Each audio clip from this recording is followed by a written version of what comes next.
Hello, beautiful souls. Universal Angel here with the reveal of stack number 2. So let's go ahead and open the portal, call upon all archangels, guides, guardians, ascended masters to assist me in this process so that I may be that divine channel and that divine flow for the greater good of all and out of love. Thanks again to those of you who have chosen to spend a little time with me and share your energy. All right, so I can tell those of you who have chosen stack number 2 have a lot of air energy going on as well. Interestingly enough, so does stack number 1. So it seems to be a common theme. So if you didn't get a chance to check out that video, please do. And also as well as the next following video for the stack reveal of number 3. Typically when we do the collective consciousness, even though, you know, we may have separate stacks and stuff, all together our energy is melded. So remember, we're going to be affected by the ebb and flow. So maybe you can relate. If so, please leave a comment. And guys, note again that I'm just stepping out there. So please take the time, like, share, and subscribe. That puts me on a path and gives me the confidence to continue to share this energy with you guys. And speaking of energy, it was really interesting. And my energy shifts prior to, I don't know if you guys caught the video, is kind of neat and spirit kind of manifested, but after that, my energy was just super wiped. So I had to catch that reboost, and let's get to the cards. So the air energy, let's talk about that a little bit. If you guys remember, I gave you the option to choose between either a crystal wisdom card, so an image like this. You know, I wanted to see what you were most drawn to. Some of you will be drawn to, you know, just the outline of a card or the whole energy of a deck, or some of you might be drawn to an image. So this diaptase is the stone that you guys have chosen. And this is love. I love the affirmations, by the way, that are on here. It says, I am love and love is me. So remember that as we continue with your message, guys. Now, if you did choose by stone, you guys did choose the blue kyanite. This is a very high vibrational stone. Guys, if you are new to working with stones, I would recommend working anytime with high vibrational stones to also use a grounding stone. Black stones are always a win-win for grounding, like snowflake obsidian, smoky quartz, or even tourmaline. Tourmaline is one of my personal favorites. This guy is amazing psychic protector and shielder for those of us who do medium work or channelings, right? So back to the blue kyanite. So guys, this is also holds an air energy. Why do I say that? Well, it's blue, right? So a neat little thing or kind of a sum up that I can share with you is typically, not in all cases, but pretty much typically, the color of your stone that you're using when you start working with crystals, just remember the color corresponds with the chakra, right? So this is that air energy or the throat chakra, Visithu, right? Where we express our truth. We embody our true selves. You know, this is also about setting our boundaries. Speaking of setting boundaries in air energy, guys, let's talk about this because in the air energy, and when I'm referring to you and I'm consulting with spirit, it showed up as a king. Now let's talk about the hierarchy in tarot a little bit, okay? So similar to say in a regular deck of cards, you have Jack, Queen, King.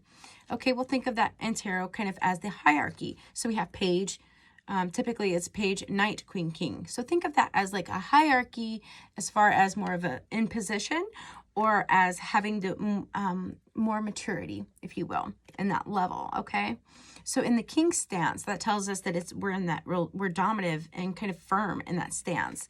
So this is something to pay attention to because this is within our air energy, right, where we're expressing our truths. And this is also symbolic of the swords in traditional Rider-Waite. The swords energy is all about, you know, cutting those things that no longer serve us, but expressing our truths as well as identifying with our thoughts, right? Because our thoughts become our actions, behaviors, etc. Now, King of Air. This is the position. Brilliant, impartial, professional, and diplomatic.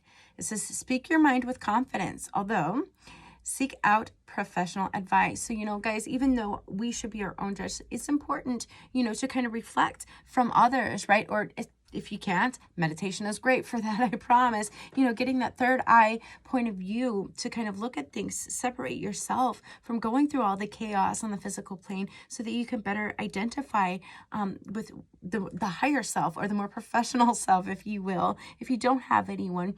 Or, you know, reach out to that support in whatever decisions that you guys are going to be coming up on. And I say that because decisions keep coming through. I'm clairaudient, so forgive me when I get tongue-tied. Sometimes I'm hearing things at the same time I'm speaking. I'm still working on channeling full full spectrum here. It says, speak your mind with confidence, seek out professional advice, but balance mental and emotional considerations. So considerations, remember, that sticks out with choices. Next, we did have a major arcana, and this was justice, also symbolic of air signs, so like Libra, for example. Justice is also about the balance of those scales, right? That reciprocity and being just and being fair. It's also about karmic wheels, right? Because it's about that when justice comes, that wheel is closed, and whatever karma was, seeds had been planted, that's what's going to be sown. It says fair and just decisions, do what you know is right, and stand up for your beliefs. So remember, it says, impartial, so kind of conflicting. So yeah, that's great to seek external advice, guys, but remember, don't forget what's in your heart, and don't try to shed whatever conditionings you have, which is also representative of that air or fire energy, because that's also, these swords are also symbolic of like a yin and yang. They're double-sided, right? So they can be bad or they can be good, but it's up to our will and also what's in our heart and our passion, our beliefs. Next, we have 2 of fire, and also 2 is symbolic of balance, guys, and numerology, as well as, that harmony and that reciprocity. Fire is symbolic also of wands or staves in the traditional Rider-Waite deck. Most of you might be familiar with that. But the fire energy is responsible for like our passion, our relationships, our zest for life. So after we obtain this balance, because with that closing, you see that 8 as the major arcana here. And with that 8 energy, if you flip it, you see that infinity symbol. And I also spoke on the 8 on the last video, guys, please check that out. But the 8 energy in numerology is like an energy that you're carrying with you. Hence you flip it, and the infinity is kind of neat little way to remember it. But you're carrying that energy with you. So as you're coming to these karmic cycles, just remember to be careful and discernful in your decisions.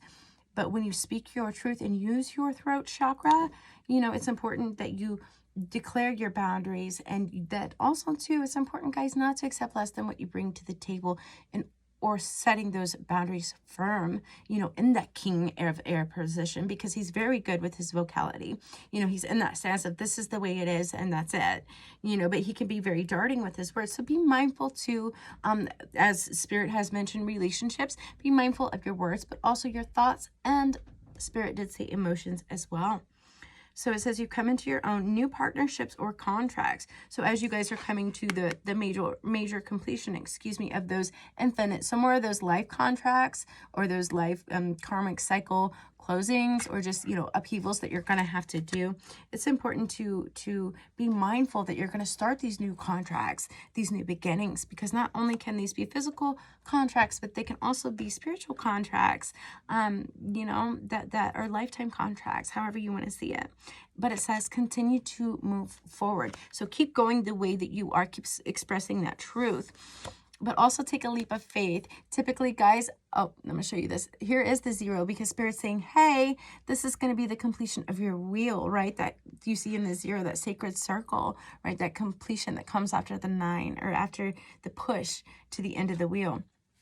Typically, guys, and the original Rider-Waite, that will be the Fool, taking the leap of faith.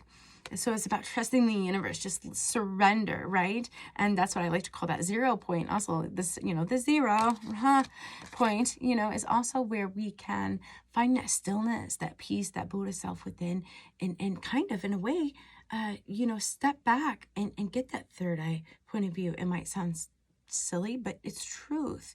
And in that, we find that peace and that stillness. And when we don't know what to do, and all of these things coming our way with the sword's energy, and all these karmic wheels, coming to close or completion, if you will, to wrap around, with soul contracts, it's important to keep that faith, and stand up for your beliefs.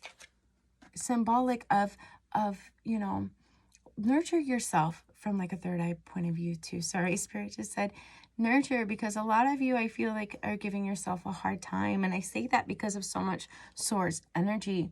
Guys, don't forget, we can be our own worst enemy. So be mindful. Again, when the 0 stuck out this time, it stuck out again to repeat that on these closing of these wheels, because this is typically also a major arcana. So you guys have 2 major arcanas. You have the justice as well as the dreamer. So the dreamer is absolutely perfect, or the fool, you know, taking that leap of faith, but you must fully surrender, because if you start being, you know, too brutal or whatnot with your thoughts or with your words, etc., or make things too hasty without finding that stillness, you're getting ready to push into the one. So you're going to start manifesting things that maybe you don't want on your physical plane. First, it starts within the thought. Next, guys, popped. I'm sorry, this was the Two of Fire. Got excited there. I also wanted to mention Archangel Metatron. He is amazing, guys. He stepped forward in the Dreamer. I absolutely love that this includes my angels in this deck. And this, again, is the Angel Tarot card by Doreen Virtue. And this last card, guys, let me see if I can find my little guy, is from the Magical Messages from the Fairies. This is a newbie to me, but it's super sweet and cute.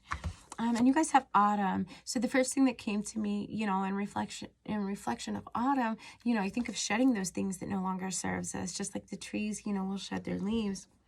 It says, in the fall season, everything comes together and you reap wonderful harvests of abundance. So talking about those wheels, you know, and after we've shed those things comes that zero, and we have that leap of faith, then we start to see the abundance or that manifestation with that one on the physical plane. Guys, I wanted to share one more thing about this thing that you have chosen, blue kyanite. Just a personal little experience with this guy actually is this is amazing, super amazing for working with spirit guides or your guardian angel. This actually is, along with meditation and some frequencies, is what actually led me to my first meeting of my guide, one of my guides. So yeah, just thought I'd share that with you. And thanks again to those of you who have chosen stack number 2.